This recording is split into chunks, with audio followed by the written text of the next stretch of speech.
ఏంట్రా స్నానం చేస్తున్నావా పాటలు పాడుతున్నావా? పాడుతూ స్నానం చేస్తున్నా. ఎందుకంటే బాత్రూమ్ తలుపుకి గొల్లెం లేదు. ఆడపిల్లలు ఉన్న ఇల్లు కదా, వాళ్ళ సేఫ్టీ కోసం. ఓహో, ఆడపాట పాడినప్పుడు ఆడగొతుకుతో పాడాలరా? ఓహో, కరెక్ట్. నీకు యజ్ఞానికి తేడా లేదు రాస్తాను. థాంక్స్ రా, మీది మంచి టేస్ట్. అమ్ములు, ఇక్కడేం చేస్తున్నావు? అక్కడ సీత టవల్ కోసం కేకేస్తుంది, వెళ్ళి ఇవ్వవా? నువ్వే ఇవ్వచ్చుగా. అయ్యో నాకు సిగ్గేస్తుంది, పెళ్లి కాలేదు కదా. అమ్ములు ప్లీజ్ ఇవ్వవా?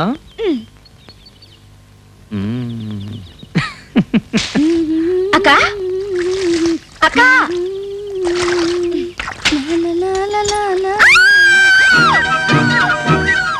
స్విచ్ చేశాను, ప్రేమ లైట్ వెలిగింది. 10 గంటలకల్లా గుడికి బయలుదేరాలని చెబితే ఇంతవరకు ఒక్కరూ రెడీ అవ్వలేదు.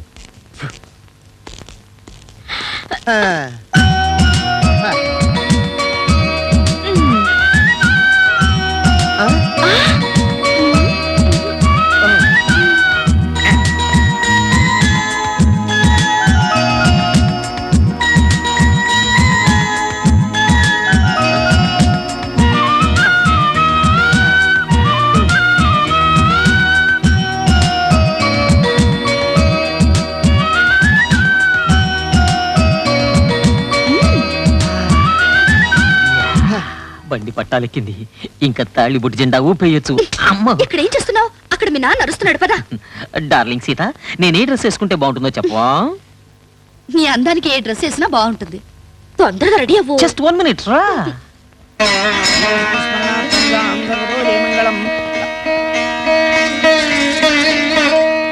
రా, గాజులు ఇస్తాను. ఏమా, నీ దగ్గర ప్రేమదేశం కాదు ఉన్నాయా? నీ ప్రేమికుడు గాజులున్నాయా? ఈ ఆడోళ్ళ సంగతి మీకెందుకు? చిల్కా ప్రశ్న బాబు, చిల్కా ప్రశ్న. పెద్దారాయుడు సూపర్ హిట్ అవుతుందని చెప్పిన చిల్కా బాబు, సినీ నటి శారద ఎంపీ అవుతుందని చెప్పిన చిల్కా బాబు. రండి బాబు రండి, చిల్కా ప్రశ్న. రండి అమ్మ, రండి. రండి అమ్మగారు, రండి రండి రండి, కూర్చోండి. కూర్చో. చిల్కా ప్రశ్న. ఎంతయ్యా? 5 రూపాయలే. అదేంటయ్యా, ఇంతకు ముందు 1/2 రూపాయగా? ధరలు ఆకాశాన్ని అంటుకుపోయినాయి. సరే సర్లే చెప్పు. పేరు చెప్పండి. అమ్ములు. ఆహా, అరే రాము, అమ్మగారి పేరు అమ్ములు. అమ్ములు పేరు మీద జాతకం తీరా రాము. ఓహోహోహో, అమ్ములు గారికి హనుమంతుల వారిని లాగింది చిలక. అమ్ములు గారికి స్వామి పేరు గల మొగుడు వస్తాడు, పెళ్ళాన్ని తోకలా చూసుకుంటాడు. చిలక ప్రశ్న. వచ్చే మొగుడుకి కోతి బుద్ధి. నీ చాదస్తు నూనెలో కాల్చా, సరిగ్గా చెప్పోయా.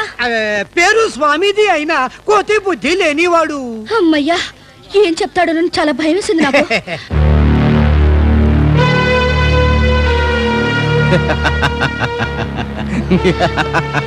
ఇదిగో, ఏంట నవ్వు? పిల్ల భయపడుతుంది. కావాలంటే 1 రూపాయి ఇస్తా, వెళ్ళి పప్పు శనగలు కొనుక్కో. నీకు అక్క చెల్లి లేరా? అబ్బా, 100 సినిమాల్లో ఈయన ఇసిగెత్తిన డైలాగే. ఏంట్రా, నా చెల్లెల మీద చేయేస్తావా? మరి ఒక చేతి తీసుకుంటే నరుకుతా. ఆహా, ఏం ఫేస్ అయ్యా, అచ్చు అమరేష్ బిరి తమ్ముళ్ళ ఉన్నావు. ఎవడా నువ్వు? ఎలా? నేను హీట్ అయిపోయినా, చిన్న సైజు రౌడీనే. మధ్యలో నువ్వెవడా? ఆపండి. అందమైన అమ్మాయిలు కనిపించగానే చెయ్యేసే హక్కు రౌడీలకి ఎప్పుడూ ఉంది. ఎందుకంటే వాళ్ళు రౌడీలు గనక. నేటి రౌడీలే రేపటి నాయకులు.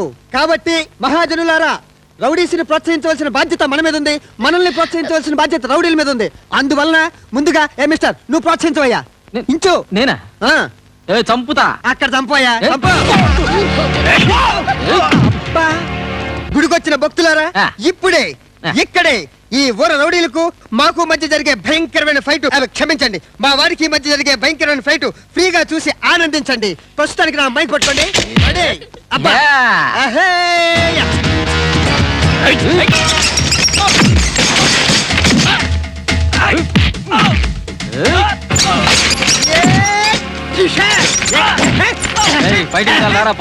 ఉండే ఇప్పుడు నన్ను కొట్టాడు. బాబాయ్, ఏ మాటగా మాట చెప్పుకోవాలి. నాది ఉక్కు బాడీ కాబట్టి సరిపోయింది. అంటే అంత దెబ్బలాట్లోనూ నీకు చిన్న దెబ్బ కూడా తగలలేదా? అసలు నువ్వు మా వంశం గురించి ఏమనుకుంటున్నావు? నా చిన్నప్పుడు మా ముత్తాత పబ్లిక్ ప్లేస్ లో రైలు పట్టాలకు అడ్డంగా పడుకుంటే సర్కార్ ఎక్స్ప్రెస్ గుండెల మీద చనిపోయింది. అబ్బో తర్వాత తర్వాత ఏముంది, మా ముత్తాతని గొయ్యి తీసి కప్పెట్టారు. బాబాయ్, ఇక మా తాతయ్య విషయం. ఆయన 100 కిలోమీటర్ల ఫాస్ట్ లో వస్తున్న లారీని ఎడం చేత్తో ఆపేసేవాడు. ఆహా, ఆ తర్వాత ఆ తర్వాత ఏం జరిగిందో తెలియదు గానీ నాకు తెలిసి మా నాన్నమ్మ తెల్లచీర కట్టుకుని నట్టింట్లో తిరుగుతుండేది. ఇంకా మా నాన్న నా టైపే, రిస్క్ తీసుకునే మెంటాలిటీ కాదు. నేను రిస్క్ తీసుకునే మెంటాలిటీ కాదు. ఇక నన్ను వదిలే. ఓహో,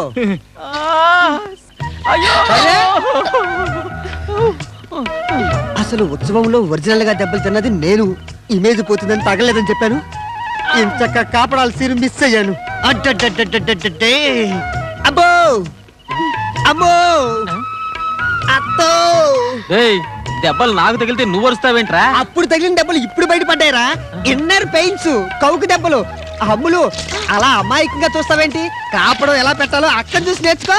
అలాగే కార్యక్రమం నువ్వు కానీ నొప్పితో చచ్చిపోతున్నా.